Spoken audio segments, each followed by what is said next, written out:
Hello guys, welcome to our channel. నేను మీ స్వాతిని. ఈరోజు మన వీడియో వచ్చేసి విలేజ్ స్టైల్లో 2 టేస్టీ వంటకాలను అయితే చేసి చూపించబోతున్నాను.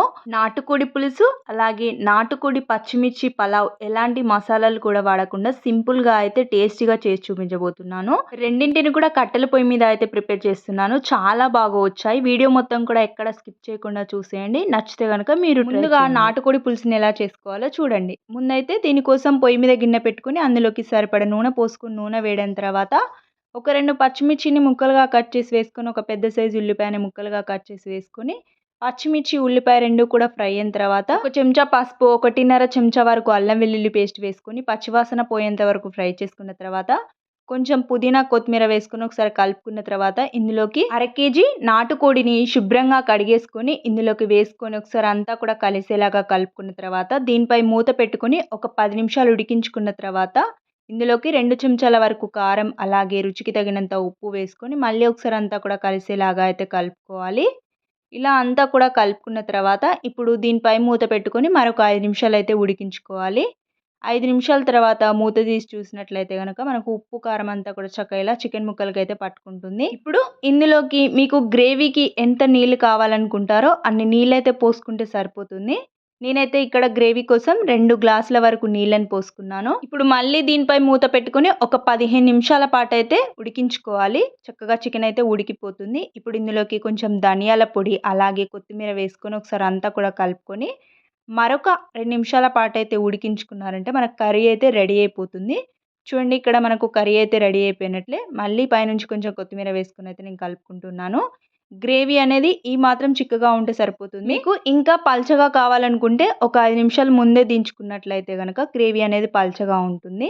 నాటుకోడి కర్రీ అయితే రెడీ అయిపోయింది. ఇప్పుడు దీన్ని అయితే పక్కకు పెట్టేసుకొని ఇప్పుడు నాటుకోడి పలావ్ని అయితే ఎలా చేసుకోవాలో చూద్దాం. పలావ్ కోసం ఒక బౌల్లోకి 2 గ్లాసుల వరకు బియ్యం పోసుకోవాలి. ఇప్పుడు అందులోకి నీళ్లు పోసుకొని ఒక 2 సార్లు శుభ్రంగా కడిగేసుకున్న తర్వాత సరిపడా నీళ్లు పోసుకొని ఒక గంట పాటు అయితే ముందే నానబెట్టుకోవాలి. మనం పలావ్ చేసుకోవడానికి ముందే గంట నానబెట్టుకుంటే సరిపోతుంది. ఇప్పుడు ఒక మిక్సీ జార్లోకి 4 పచ్చిమిర్చిని వేసుకొని గ్రైండ్ చేసి అయితే పక్కకు పెట్టేసుకోవాలి. ఇప్పుడు పొయ్యి మీద గిన్నె పెట్టుకొని అందులోకి నూనె పోసుకోవాలి. నూనె వేడైన తర్వాత ఒక పెద్ద సైజు ఉల్లిపాయని ముక్కలుగా కట్ చేసి వేసుకొని ఉల్లిపాయ అనేది కొంచెం ఫ్రై అయిన తర్వాత కొంచెం పుదీనా కొత్తిమీర వేసుకొని ఒకసారి కలుపుకున్న తర్వాత ఇప్పుడు ఇందులోకి అయితే 1/2 కేజీ వరకు శుభ్రంగా కడిగి పెట్టుకున్న నాటుకోడిని వేసుకోవాలి. ఇలా వేసుకున్న తర్వాత ఇప్పుడు ఒకసారి అంతా కూడా కలిసేలాగా అయితే కలుపుకోవాలి. ఇలా కలుపుకుంటూ ఒక 5 నిమిషాల పాటు నూనెలోనే ఫ్రై చేసుకోవాలి.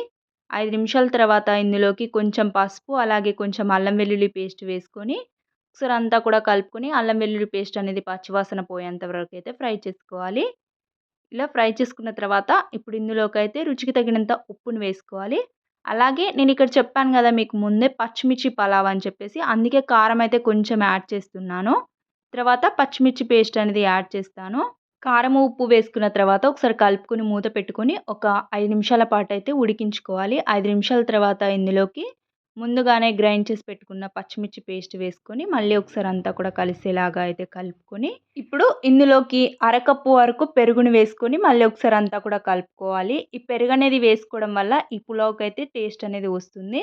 ఇలా కలుపుకున్న తర్వాత ఇందులోకి ధనియాల పొడిని కూడా వేసుకొని మళ్ళీ ఒకసారి అంతా కూడా కలుపుకొని ఇందులోకి ఒక చిన్న గ్లాస్ వరకు నీళ్ళనైతే పోసుకోవాలి. నీళ్ళనేవి పోసుకున్న తర్వాత మూత పెట్టుకొని ఒక 5 నిమిషాల పాటు మళ్ళీ ఉడికించుకుంటే సరిపోతుంది. 5 నిమిషాల తర్వాత మూత తీసేసి చూసినట్లయితే కనుక చికెన్లోని వాటర్ అంతా కూడా బయటకు వచ్చేసి చికెన్ అనేది కొంచెం సాఫ్ట్గా అవుతుంది. ఇప్పుడు ఇందులోకి మనం ముందుగానే నానబెట్టి పెట్టుకున్న బియ్యం అయితే వేసుకోవాలి. బియ్యాన్ని అంతా కూడా వేసుకున్న తర్వాత ఒక 2 నిమిషాల పాటు కలుపుకుంటూ అయితే ఫ్రై చేసుకోవాలి.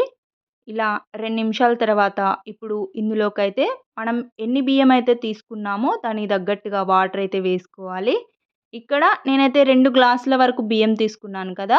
3 గ్లాసుల వరకు నీళ్లు పోసుకుంటే సరిపోతుంది. ఎందుకంటే ఆల్రెడీ మనం బియ్యాన్ని నానబెట్టి పెట్టుకున్నాం కాబట్టి ఎక్కువగా నీళ్లు వేసుకోవాల్సిన అవసరం లేదు. నీళ్లు పోసుకున్న తర్వాత ఒకసారి ఉప్పు సరిపోయిందో లేదో చెక్ చేసుకొని సరిపోకపోతే కొంచెం ఉప్పు వేసుకుంటే సరిపోతుంది. అలాగే కొంచెం పుదీనా వేసుకొని దీనిపై మూత పెట్టుకొని ఒక 5 నిమిషాల వరకు ఉడికించుకున్నారంటే మనకి ఇలా కొంచెం అయితే ఉడికిపోతుంది.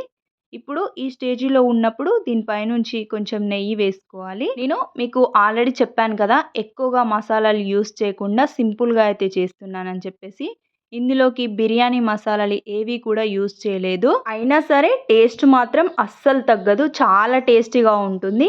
కొంచెం పైనుంచి కొత్తిమీర కూడా వేసుకొని మూత పెట్టుకొని మరొక 5 నిమిషాల పాటు ఇలా చిన్న మంటలో ఉడికించుకున్నామంటే మనకు పలావ్ అయితే రెడీ అయిపోతుంది. చూడండి రైస్ అయితే పొడి పొడిలాడుతూ ఎంత బాగొచ్చిందో. ఒక్కసారి మీరు ఇలా ట్రై చేసి చూడండి, నిజంగా టేస్ట్ లేకపోతే నన్ను అడగండి. చూసారు కదా నాటుకోడి పులుసు అలాగే నాటుకోడి పచ్చిమిర్చి పలావ్ని ఎంత ఈజీగా అయితే చేసుకోవచ్చో. చూడండి పలావ్లో పీస్ అనేది ఎంత సాఫ్ట్గా ఉడికిపోయిందో. ఇవి రెండు కాంబినేషన్ కూడా చాలా అంటే చాలా టేస్టీగా ఉంటాయి. ఇంట్లో వాళ్ళకి ఏదైనా కొంచెం వెరైటీగా చేసి పెట్టి ఇంప్రెస్ చేయాలనుకుంటే గనక ఈ 2 రెసిపీస్ అయితే చేసి పెట్టండి, చాలా ఇష్టంగా తింటారు. వీడియో నచ్చిందా అయితే లైక్ చేయండి. అలాగే మన ఛానల్ ఎవరైనా కొత్తగా చూస్తున్నట్లయితే సబ్స్క్రైబ్ చేసుకోండి. ఇలాంటి మరెన్నో రెసిపీస్ కోసం మన ఛానల్ అయితే సపోర్ట్ చేస్తుంది.